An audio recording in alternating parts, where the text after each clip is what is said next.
बिस्मिल्लाहिर्रहमानिर्रहीम। आज का जो टॉपिक है वो ट्रांसलेशन पैसेजेस है।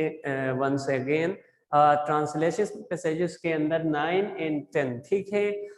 जो हमने लास्ट टाइम 8 तक किया हुआ था उसके आगे जो ALP के अंदर इंक्लूड है वो है 9 and 10।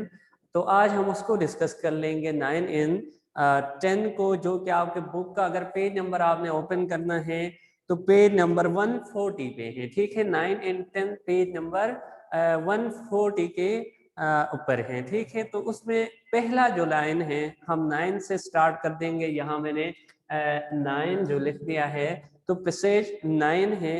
तो उसमें है एक दफा दो दोस्त सफर पर रवाना हुए, ठीक है। एक दफा दो दोस्त सफर पे रवाना हुए।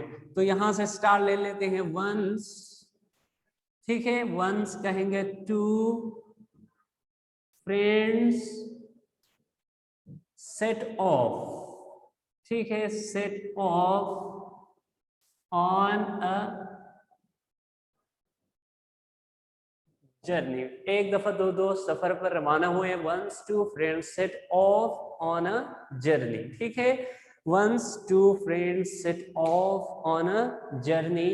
मैं आहिस्ता इसलिए बोल रहा हूँ ताकि अगर आप लिखना चाहो तो आप लिख सकते हैं, ठीक है। आहिस्ता आहिस्ता मैं बताता जाता हूँ और लिखता जाता हूँ।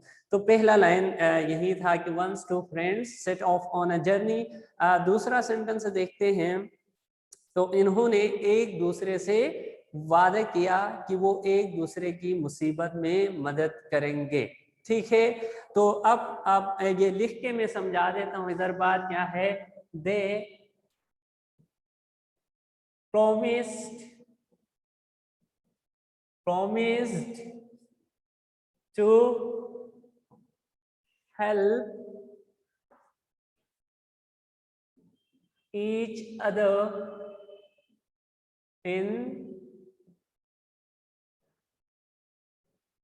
hour of need, या आप स्लेश डाल के, ये मैं स्लेश डाल रहा हूं, ट्रबल, यानी मुसीबत में एक दूसरे की मदद करने का उन्होंने वादा किया था। तो पूरा सेंटेंस है they promise to help each other, ठीक है, इन आवर ऑफ नीड या इन आवर ऑफ ट्रबल, ठीक है।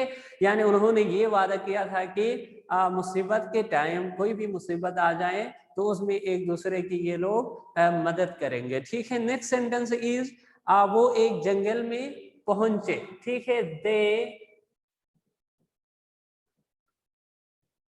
रीच, ठीक है, इन अ फॉरेस्ट, ठीक है। दे रीच इन अ ये आगे नजर नहीं आ रहा है, मैं इस तरफ लाके लिख रहा हूं। ये मैं फॉरेस्ट लिख रहा था, FOREST, ठीक है। अब यहां नजर आ रहा है they reach in a forest, ठीक है। वो एक जंगल में पहुंचे। इसके बाद है उन्होंने एक रीच को अपनी तरफ आते देखा, ठीक है। तो उसका होगा they saw a bear advancing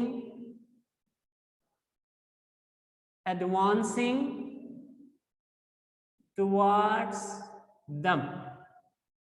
They saw a bear advancing towards them, ठीक है। ये है they saw a bear advancing towards them, यानी उन्होंने एक रीछ को अपनी तरफ आते देखा, रीच बियर, ठीक है।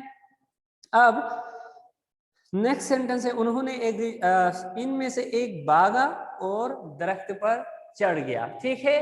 तो वन ऑफ दम, इनमें से एक का क्या होगा, वन ऑफ दम, ठीक है।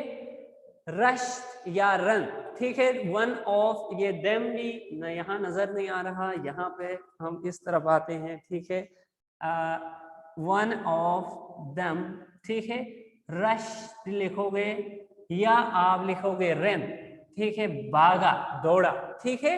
तो रश या रन स्ले लगा के लिखने का मतलब है इन दो में से आप एक का इस्तेमाल करेंगे, ठीक है। देम रश रन, ठीक है। एंड, ठीक है, क्लाइम्ड अप अ ट्री। ठीक है, इनमें से एक भागा और सीधे जाके दरख्त पे चढ़ गया। ठीक है, rush, one of them rush and climb up a tree. ठीक है, अब दूसरा है, इसका दोस्त दरख्त पर चढ़ न सका, तो हिज, आप इसमें लिखेंगे हिज फ्रेंड, सका मीन सकता, प्रेजेंट के लिए सका के लिए अब क्या आएगा, कुड। ठीक है, हिज फ्रेंड कुड नॉट, ठीक है, क्लाइम फर्स्ट फॉर्म आएगा, क्लाइम अप द ट्री। ठीक है, his friend could not climb up the tree, लेकिन उसका दोस्त जो था वो दरख्त पे चढ़ न सका। नेक्स्ट उसके वो लेट गया और दम साधा लिया। ठीक है, यानी सांस बंद कर ली, तो ही ले डाउन। ठीक है, लाई से सेकंड फॉर्म है। ठीक है, ये ले क्या है, लाई का सेकंड फॉर्म, पड़े रहना, लेटना। He lay down and held his breath. ठीक है, सांस, ब्रेथ, यानी अब पूरा जुमला, he lay down and held his breath, दम साधा लिया, सांस बंद कर दी। ठीक है, तो ये था पैसेज नंबर 9। यहाँ तक सारे सेंटेंसेस जो हैं वो हमने किए हैं। फर्स्ट से एक बार हम कर लेते हैं। Once two friends set off on a journey, full stop, they promise to help each other in of need or trouble. ठीक है, they reached in a forest, they saw a bear advancing towards them, full stop, one of them rushed, ran and climbed up a tree, his friend could not climb up the tree, he lay down and held his breath। ठीक है, तो ये था 9। अब 10 की तरफ आते हैं। 10 देखते हैं उसमें क्या लिखा हुआ है, फिर उसको ट्रांसलेट करके देख लेते हैं। ठीक है,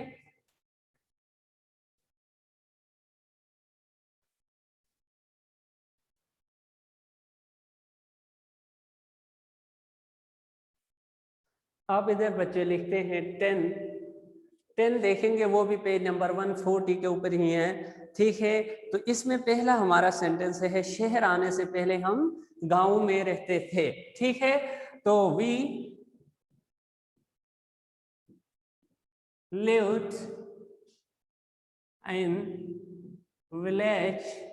ठीक है, before coming to city.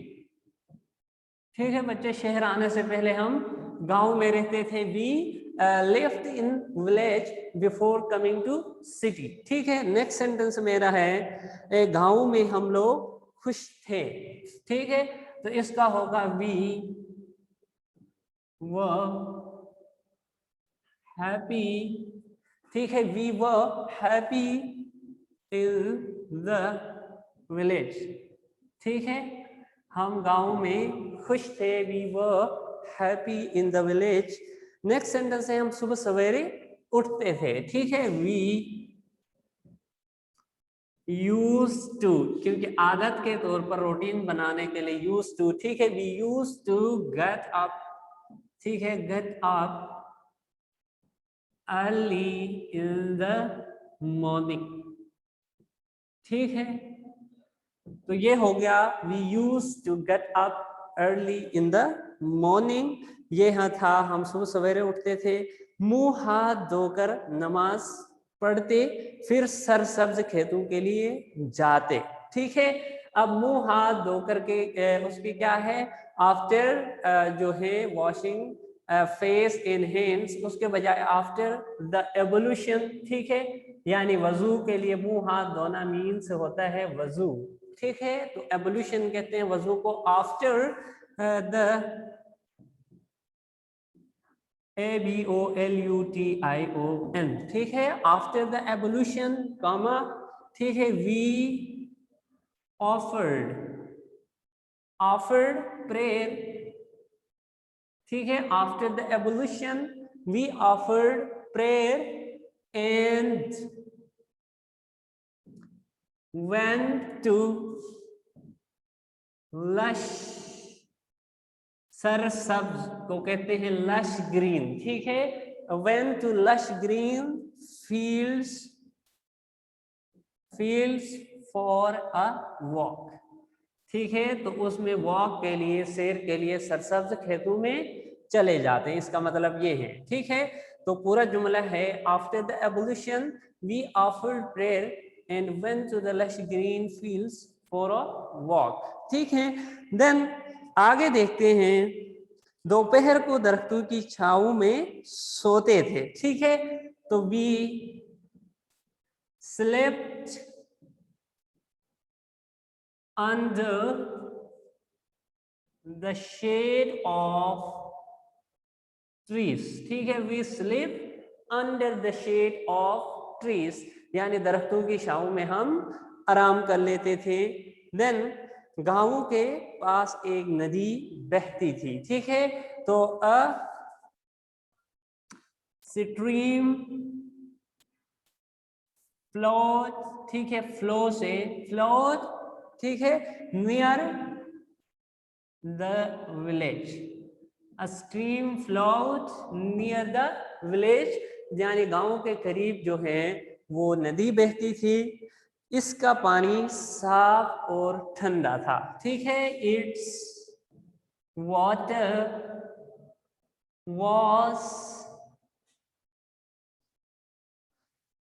was clean and cool. Its water was clean and cool, ठीक है बच्चे। तो ये मैं पढ़ लेता हूँ एक दफा पूरा, जो ट्रांसलेशन पैसेज बना हुआ है उसी को हम दोबारा से एक दफा देख लेते हैं। होपफुली आपको क्लियर ये चीज नजर आ रहा है इस पे ना। तो वो है, we lived in village before coming to city. It is our first sentence. Then our second sentence is we were happy in the village. हम गांव में बहुत खुश थे। We used to get up early in the morning. और हम सुबह सवेरे उठते थे। After the evolution, ठीक है, वजू करने के बाद we offered prayer and went to the lush green fields for a walk. और हम जो सैर के लिए फिर खेतों में चले जाते थे, सरसब्ज खेतों में। We slept under the shade of trees. और हम जो हैं दरख्तों की छांव में आराम करते थे। नेक्स्ट है, a stream flowed near the village. और गांव के करीब ही एक नदी जो है वो बहती थी। Its water was clean and cold. और इसका पानी जो है वो साफ भी था और ठंडा भी था, ठीक है। तो होपफुली आप लोग समझ गए होंगे इससे। तो अब जो है, अब अगर इन दोनों में से पेज नंबर 140 पे आप देख लेंगे, किसी चीज को इधर देखने में या सुनने में मसला आया हो तो वो फिर जब मैं आपसे क्वेश्चन करूंगा वो मेरे से डिस्कस कर सकते हैं। Thank you.